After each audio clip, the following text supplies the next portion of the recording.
رسول فرماتے ہیں جو شخص اس حالت میں مرا کہ اس نے شرک کیا اور شرک کے اندر مبتلا رہا اور توبہ کیے بغیر اس کی موت آ گئی تو اس کے تمام اعمال اثارت ہو گئے، اس کی زندگی کا کوئی عمل اس کو کام نہیں آئے گا۔ قرآن کے اندر جس جگہ بھی اللہ سبحانہ و تعالی نے امر بالمعروف کا ذکر کیا ہے وہیں پہ نہی المنکر کا بھی ذکر کیا ہے، یعنی دونوں چیزیں ساتھ ساتھ ہیں۔ نیکی کا حکم دو، برائی سے روکو، اور جب بندہ کسی بندے کو برائی سے روکتا ہے تو آٹومیٹک یہ چیز اس کے اوپر واضح ہو جاتی ہے کہ مجھے بھی اس چیز سے رکنا ہے۔ ایک بہت بڑا فلسفہ ہے جو اللہ سبحانہ و تعالیٰ نے مسلمانوں کے ذمہ لگایا کہ جب تم کسی کو برائی سے روکو گے اللہ سبحانہ و تعالیٰ تمہیں اس برائی سے خود ہی دور کر دے گا۔ اور یہ بات ہے کہ ایسا نہیں ہو سکتا کہ کوئی بندہ جو سلیم الفطرت ہو، اس کے ذہن کے اندر فطور نہ ہو، وہ شخص لوگوں کو اچھی باتیں کہتا رہے خود اس پر عمل نہ کرے۔ جس کا طرز عمل ایسا ہوگا کہ وہ لوگوں کو اچھی باتیں کرتا رہے لیکن خود اس پر عمل پیرا نہ ہو، تو اس کا واضح ثبوت یہ ہوگا کہ اس شخص کے دل کے اندر خناس ہے، اس کے ذہن کے اندر فطور ہے، اور اس فطور کی وجہ سے اپنی ایک بات کو مانتا ہے دوسری بات کو نہیں مانتا۔ اور یہی بات اللہ سبحانہ و تعالیٰ نے اپنے کلام مجید کے اندر ارشاد فرمائی ہے، أَتَأْمُرُونَ النَّاسَ بِالْبِرِّ وَتَنْسَوْنَ أَنفُسَكُمْ وَأَنْتُمْ تَتْلُونَ الْكِتَابَ أَفَلَا تَعْقِلُونَ۔ کیا لوگو تم ایسے تو نہیں ہو، ان لوگوں کی طرح تو نہیں ہو جو لوگوں کو نیکی کا حکم دیتے ہیں اور اپنے آپ کو بھول جاتے ہیں۔ اگر کوئی شخص ایسا کرتا ہے تو اس کو یاد رکھنا چاہیے کیا وہ عقل نہیں، قرآن نہیں پڑھتا، کتاب نہیں پڑھتا، کیا اس کے اندر عقل نہیں ہے؟ یہی وہ بات ہے جس کو فرمایا گیا کہ جب تم کسی کو اچھی بات کہو گے نتیجتاً تمہیں خود بھی برے کام سے رکنا پڑے گا۔ اور حقیقت یہی ہے کہ جب تک ہم کسی برائی کو دیکھتے ہیں اس سے اپنے آپ کو منع نہیں کرتے اور لوگوں کو منع نہیں کرتے، اس کا مطلب ہے کہ ہم دور عذاب کے اندر مبتلا ہو جائیں گے۔ رسول اللہ صلی اللہ علیہ وسلم کی ایک حدیث ہے جو حدیث قدسی ہے اور صحیح حدیث ہے، اس کے اندر اللہ کے رسول فرماتے ہیں جبرائیل علیہ السلام کو اللہ سبحانہ و تعالیٰ حکم دیتے ہیں کہ فلاں بستی میں جاؤ اور اس بستی کو اس کے رہنے والوں سمیت الٹ دو، ان کو نیست و نابود کر دو۔ تو جبرائیل علیہ السلام اللہ سے پوچھتے ہیں یا اللہ اس بستی میں تو ایک ایسا شخص بھی ہے جس کی پلک جھپکتے تک بھی کبھی معصیت میں زندگی نہیں گزری، یعنی وہ اتنا نیک ہے، پرہیزگار ہے، عبادت گزار ہے، ہر وقت اللہ کو یاد کرتا ہے، کبھی ایک منٹ کے لیے بھی۔ اور یہ بات کہنے والا کون ہے؟ جبرائیل۔ اور کہیں کس سے جاری ہے؟ اللہ سبحانہ و تعالیٰ سے، حالانکہ اللہ سبحانہ و تعالیٰ خوب جانتا ہے کس کی حقیقت کیا ہے، لیکن ہمیں سمجھانے کے لیے جبرائیل فرماتے ہیں اللہ وہ شخص ایسا ہے کہ ایک پلک جھپکتے تک کبھی معصیت میں اس کی زندگی نہیں گزری۔ جبرائیل کو حکم دیا جاتا ہے اس بندے کو پہلے الٹو، اس کے بعد دوسرے لوگوں کو الٹو۔ وجہ کیا بتلائی گئی کہ دنیا کے اندر اللہ کے دین کے حصے بکھرے ہوتے رہے، دنیا کے اندر شرک پھیلتا رہا، دنیا کے اندر برائیاں پھیلتی رہیں، لوگ اچھائیوں سے دور ہوتے رہے، لیکن یہ شخص صرف اپنے اللہ اللہ کرتا رہا، یعنی شخص کو اور کوئی احساس نہیں تھا سوائے اس کے کہ وہ صبح شام اپنی عبادت کے اندر مشغول رہے، اس کو دنیا کی اور لوگوں کی کوئی فکر نہیں تھی۔ تو یہ بدبخت شخص ہے جو اپنی ذاتی کام کے لیے تو تیار رہتا ہے، ذاتی مطلب کے لیے تو وہ صبح شام محنت کرتا ہے، عبادت کرتا ہے، خلوص نیت سے اللہ کی عبادت کرتا ہے، لیکن جو لوگوں کا خیال نہیں کرتے اللہ سبحانہ و تعالیٰ کے احکامات کو ٹوٹتے ہوئے ان کے دلوں کے اندر کوئی غمی پیدا نہیں ہوتی، کوئی رنجش پیدا نہیں ہوتی، ان کے دلوں کے اندر کوئی خلش پیدا نہیں ہوتی کہ مجھ سے، میں خود تو اپنے معاملوں کے اندر صحیح ہوں لیکن دنیا گمراہی کی طرف چلی جا رہی ہے، میں روک نہیں سکتا۔ تو فرمایا یہ شخص بہت زیادہ بدبخت ہے۔ پھر اللہ کے رسول فرماتے ہیں کیا لوگوں جب تم کسی شخص کو برائی میں دیکھو تو 3 درجے بتلائے ایمان کے۔ وہ 3 درجے کیا ہیں؟ کہ اللہ کے رسول فرماتے ہیں فمن رأى منکم منکرا فلیغیرہ بیدہ، اے لوگو تم میں سے کوئی شخص جب وہ کوئی برائی دیکھے اس کو اپنے ہاتھ سے روک دے۔ اللہ تعالیٰ نے اس کو قوت دے رکھی ہے، ایمان کا جذبہ اتنا مضبوط ہے کہ وہ اپنی برائی کو دیکھتا ہے، اس کو ہاتھ سے روک دیتا ہے۔ فَإِن لَّمْ يَسْتَطِعْ فَبِلِسَانِهِ، اگر ایسا معاملہ نہیں ہے کہ وہ ہاتھ سے نہیں روک سکتا، وہ پھر کیا کرے؟ اپنی زبان سے اس کام کو برا کرے، زبان سے روکے کہ تم فلاں کام غلط کر رہے ہو، شرک کے اندر مبتلا ہو، برائی کے اندر مبتلا ہو، تم اس کام سے رک جاؤ۔ اور فرمایا کہ اگر اتنی بھی ہمت نہیں ہے، اتنی بھی قوت نہیں ہے، اتنا ایمان تمہارا نہیں ہے، فَبِقَلْبِهِ، تو پھر تو اپنے دل سے اس کو برا سمجھو، اس کام سے دور ہو جاؤ۔ اور فرمایا وَذَلِكَ ضَعْفُ الْإِيمَانِ، یہ ایمان کا سب سے آخری درجہ ہے۔ ایک اور حدیث کے اندر فرمایا یہ درجہ ایسا ہے کہ اس کے بعد ایمان رائی کے دانے کے برابر بھی نہیں رہتا۔ حضرات سوچئے، ذرا غور کیجئے، اگر اپنا جائزہ لیں ہم اللہ سبحانہ و تعالیٰ کے احکامات کو سامنے رکھتے ہوئے، رسول اللہ صلی اللہ علیہ وسلم کے احکامات کو سامنے رکھتے ہوئے ہم اپنا جائزہ لیں کہ ہم ایمان کے کون سے درجے پہ ہیں۔ ہم پہلے درجے پہ ہیں کہ ایمان کی وجہ سے برائی کو اپنے ہاتھ سے روکنے کے اوپر قادر ہیں اور روک سکتے ہیں۔ اگر ایسا نہیں ہے تو دوسرے درجے پہ آ جائیے کہ ہم کسی برائی کو دیکھتے ہیں، اس برائی کو اپنی زبان سے منع کرتے ہیں کہ نہیں کرتے۔ اگر اللہ نہ کرے معاملہ اس کے بھی برعکس ہے کہ ہم وہ بھی نہیں کر سکتے، تو کیا ہم اس برائی کو دل سے برا سمجھتے ہیں؟ آج بھائیو ہمارے سب کا عموماً یہ حال ہے کہ ہم برائیاں ہمارے سامنے ہوتی ہیں، ہمارے سامنے اللہ تعالیٰ کے احکامات کو روندا جاتا ہے، ہمارے سامنے شیطان کی ترویج کی جاتی ہے، شیطان کے راستے پہ چلا جاتا ہے، لیکن ہم اس کو دل میں برا نہیں سمجھتے۔ تو ہر بندہ اپنا اندازہ لگا لے کہ اللہ کے رسول کی حدیث کے مطابق کہ ہمارے دلوں میں ایمان وہ آخری درجے میں بھی نہیں ہے، رائی کے دانے کے برابر بھی نہیں۔ اور ہم دعویٰ یہ کریں کہ اللہ سبحانہ و تعالیٰ نے ہمیں کلمہ نصیب کیا ہے، ہم توحید کے اوپر ہیں، اور اللہ تعالیٰ ہمیں جنت عطا کرے گا، ہمارے نیکیوں کا صلہ قرآن قیامت والے دن ہمیں دے گا۔ اپنے آپ کو اس غلط فہمی سے نکال لیجئے، جب تک یہ کام آپ نہیں کرتے یقین کیجئے اپنے آپ کو دھوکہ دیتے ہوئے بے شک آپ زندگی گزار لیں۔ حقیقت یہی ہے کہ جب تک آپ یہ نہیں کام کریں گے کہ برائی کو اپنے دل سے برا نہیں سمجھیں گے، تب تک یہ سمجھ لیجیے کہ آپ کے دل کے اندر وہ ابھی تک وہ ایمان پیدا نہیں ہوا، وہ ایمان رتی کے برابر بھی پیدا نہیں ہوا جس کے بلبوتے کے اوپر اللہ تعالیٰ سے ہم امید کر سکتے ہیں کہ اللہ تعالیٰ ہمیں معاف کرے گا۔ اور حقیقت بھائیو یہی ہے کہ ہر وقت نیکی کا حکم دو، برائی سے روکو۔ یہ کام آسان نہیں ہے، مشکل کام ہے۔ جب آپ کسی کو برائی سے روکیں گے وہ یقیناً آپ کا ہمدرد نہیں رہے گا، لیکن کیا ہے کہ آپ کو بڑی حکمت سے، بڑے پیار سے، بڑی محبت سے یوں سمجھائیے کہ کل آپ بھی اس کام کے اندر مبتلا تھے، اور آپ کو اگر وہ کہتا تو آپ کا کیا رویہ ہوتا۔ اس کو سامنے رکھتے ہوئے صبر سے کام لیتے ہوئے نیکی کا حکم دیں، برائی سے روکنے کی کوشش کریں۔ جب آپ یہ کام کریں گے تو یقیناً اللہ سبحانہ و تعالیٰ آپ سے ناراض نہیں ہوگا، بلکہ وہ یہ سمجھے گا کہ یہ میری امت کے یہ وہ لوگ ہیں جنہوں نے میری بات کو ماننے کے لیے ہم وقت اپنے آپ کو تیار رکھا ہے۔ اور اسی وجہ سے اللہ سبحانہ و تعالیٰ نے ہمیں امت وسط میں پیدا کیا۔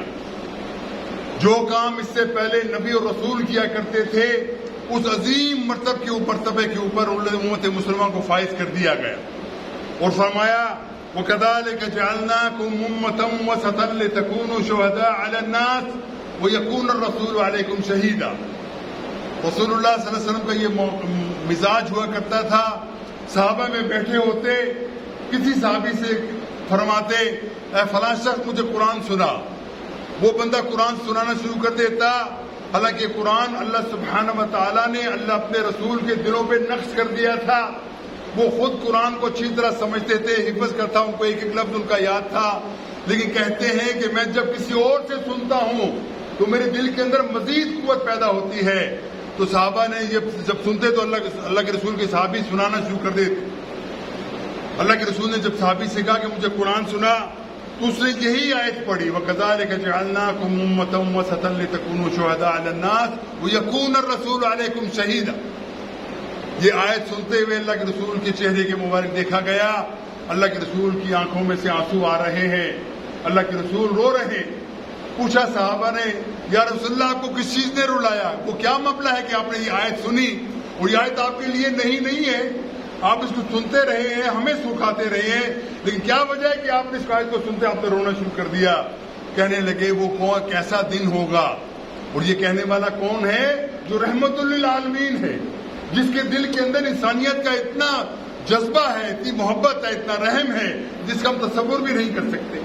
اپنی امت کے لیے صبح شام اللہ تعالیٰ سے آوازاری کرتے ہیں، اللہ تعالیٰ سے دعائیں مانگتے ہیں کہ اللہ میری امت کو بخش دے، انسانوں کے اندر غلطیاں ہیں، انسانوں کے اندر کوتاہیاں ہیں، اللہ تعالیٰ تو ان کو بخش دے، ان کے تمام اعمال کو درست کر دے، ان کو برائی سے روک دے۔ تو فرمایا جس وقت میں یہ آیت سنتا ہوں اس کے اوپر مفہوم سمجھ لیجیے اس آیت کا، کہتے ہیں وہ کیسا وقت ہوگا، وَكَذَلِكَ جَعَلْنَاكُمْ أُمَّةً وَسَطًا لِتَكُونُوا شُهَدَاءَ عَلَى النَّاسِ، وہ کیسا دن ہوگا جب اللہ سبحانہ و تعالی ہمیں کھڑا کرے گا اس امت کے اوپر گواہی کے لیے کہ ہم دنیا کے اوپر تمام لوگوں کے اوپر گواہی بن جائیں۔ یعنی یہ بہت بڑی بات ہے کہ قیامت والے دن کوئی شخص یہ نہ کہہ سکے کہ ہم تک اللہ کا دین نہیں پہنچا۔ اور یہ بات کس کی ہے؟ تمام نوع انسانیت کی بات، صرف مسلمانوں کی بات نہیں ہے۔ سوچو ہم اپنے عمل سے، اپنے کردار سے اور اپنے فرض سے کتنے غافل ہیں کہ دنیا کے اندر آج یہودی ہیں، عیسائی ہیں، بدھسٹ ہیں، ہندو ہیں، غیر مسلم ہیں، جن کو دین کا پتہ نہیں ہے، وہ کلمے کے بغیر دنیا سے جا رہے ہیں۔ اور قرآن کہتا ہے کہ وہ دن ایسا ہوگا کہ جب تم اللہ کی بات مانو گے لیکن اس بات کو آگے نہیں پہنچاؤ گے تو مجرموں کے کٹہرے میں کھڑے ہو۔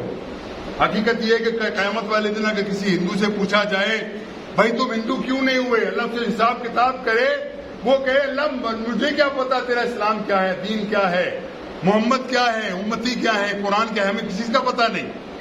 تو سوچو اس وقت کس کو بغلایا جائے گا؟ اس شخص کو پیش کیا جائے گا جن کو اللہ تعالیٰ نے یہ وصف عطا کیا کہ وہ دنیا کے اندر نبیوں کا کام کرے، نبیوں کے کام کے طریقے پہ چل کے امت مسلمہ کو دنیا کے اندر بڑھائیں، دنیا کے ایک ایک انسان تک اس بات کو پہنچائیں تاکہ قیامت والے دن وہ شخص یہ نہ کہہ سکے کہ مجھے معلوم نہیں کیا ہوا، مجھے معلوم نہیں تیرا دین کیا ہے، اس کے اوپر اتمام حجت کر لیا جائے۔ بات پہنچانا ہمارا فرض ہے، باقی ہدایت دینا یہ اللہ کا کام ہے، ہمارے ذمہ ہدایت دینا نہیں ہے، لیکن اپنی طرف سے ہم نے کوشش پوری کرنا ہے کہ ہم دنیا کے اندر کوئی بندہ ایسا نہ رہے جس تک یہ دین نہ پہنچے۔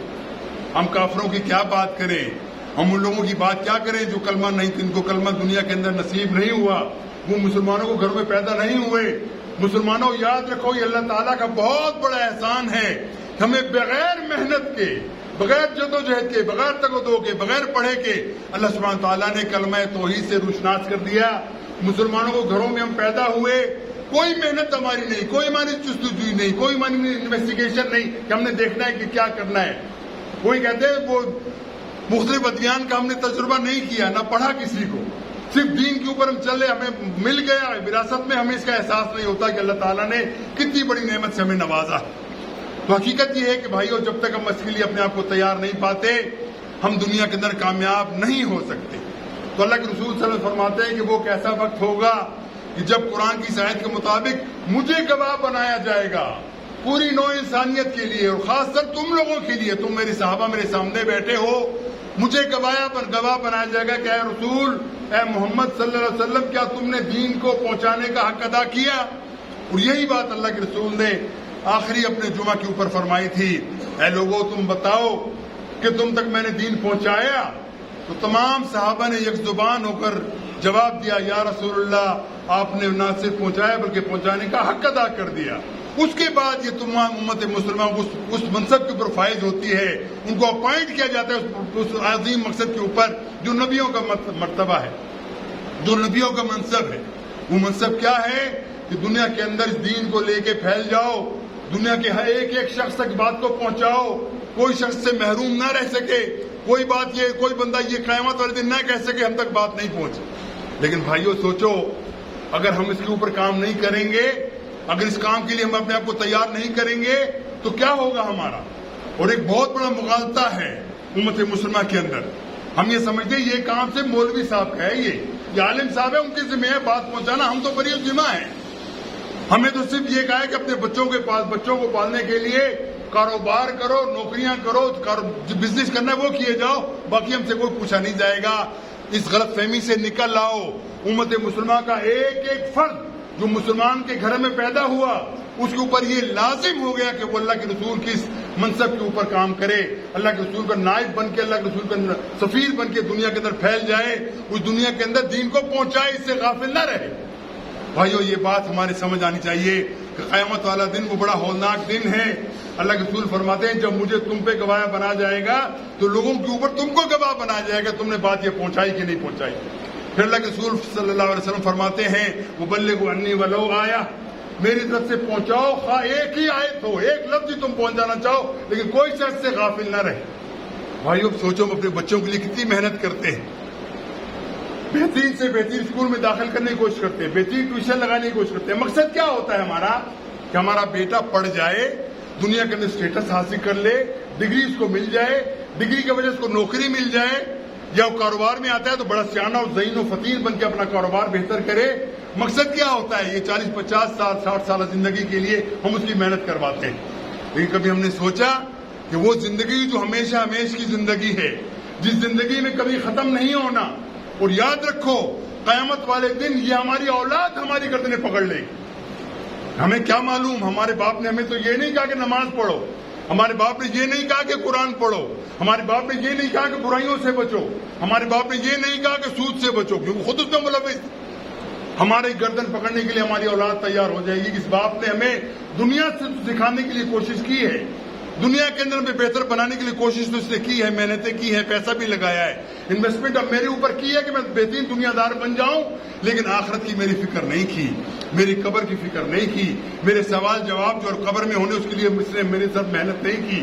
اس نے محنت نہیں کی کہ میں اللہ کے سامنے جب پیش ہوں گا تو کیا جواب دوں گا, اس کے لیے کوئی کام نہیں کیا. اللہ میں کیا کروں, مجھے نہیں پتا یہ معاملہ. تو بھائیو یہ معاملہ صرف مولوی حضرات کا نہیں ہے, علماء حضرات کا نہیں ہے, بلکہ ہم کے ایک ایک شخص کا ہے. جب دنیا کے لیے محنت کروا سکتے ہیں تو آخرت کے لیے محنت کیوں نہیں کروا سکتے؟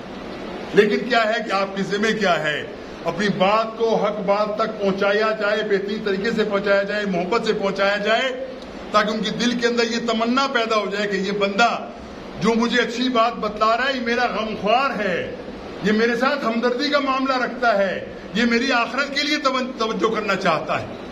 سوچو جب ہمارا چھوٹا سا بچہ ہوتا ہے, گھر کے اندر 2, 2.5, 3 سال کا بچہ ہے, اگر آپ دیکھیں کہ وہ بچہ اپنی انگلی جو ہے وہ پلگ کے اندر ڈالنا چاہ رہا ہے تو بھاگتے ہوئے جائیں گے, آپ 1 منٹ نہیں لگائیں گے کہیں نقصان نہ پہنچ جائے اس کو. کتنے فکر مند ہوں گے, خدا نہ خواستہ کچھ نقصان نہ پہنچ جائے, بچے کو کوئی مسئلہ نہ بن جائے. کتنی محنت کرتے ہیں بھائیو, یہ 2-4 دن کی زندگی کی اتنی محنت ہے.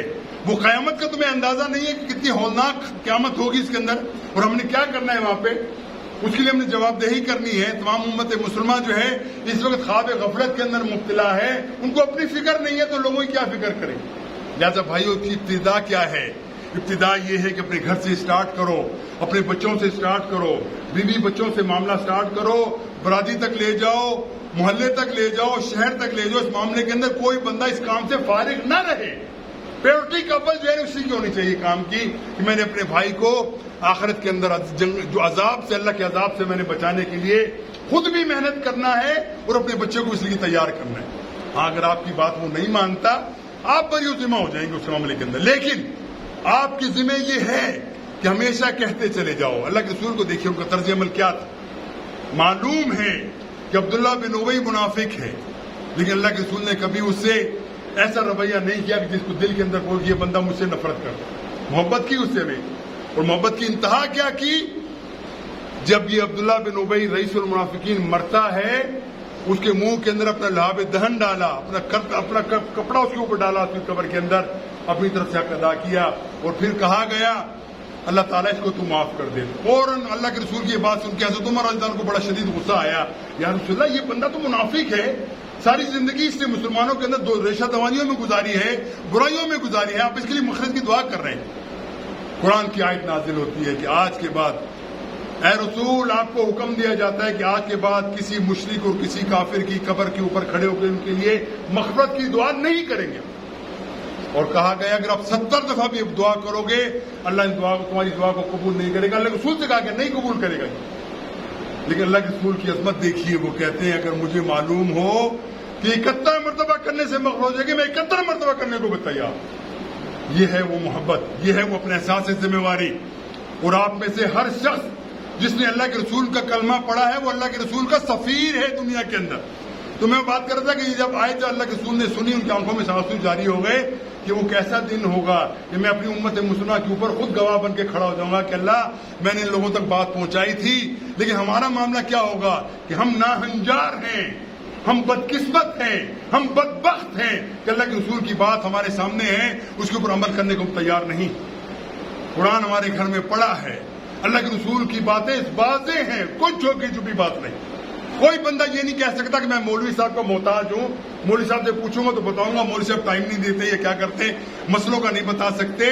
بھائیوں پڑھے لکھے لوگوں، ایم اے بی اے کیے ہوئے لوگوں، P H D degree holder ہو، بڑے اچھے دفتروں میں اچھے تم ملازمت کے اوپر اچھے رتبے پہ تم بیٹھے ہو، وہاں بھی تم تمام گتھیاں سلجھا لیتے ہو. یہی بات ہے کہ تمہیں قرآن سمجھ نہیں آتا، یہی عجیب بات ہے کہ تمہیں اللہ کے رسول کی بات سمجھ نہیں آتی.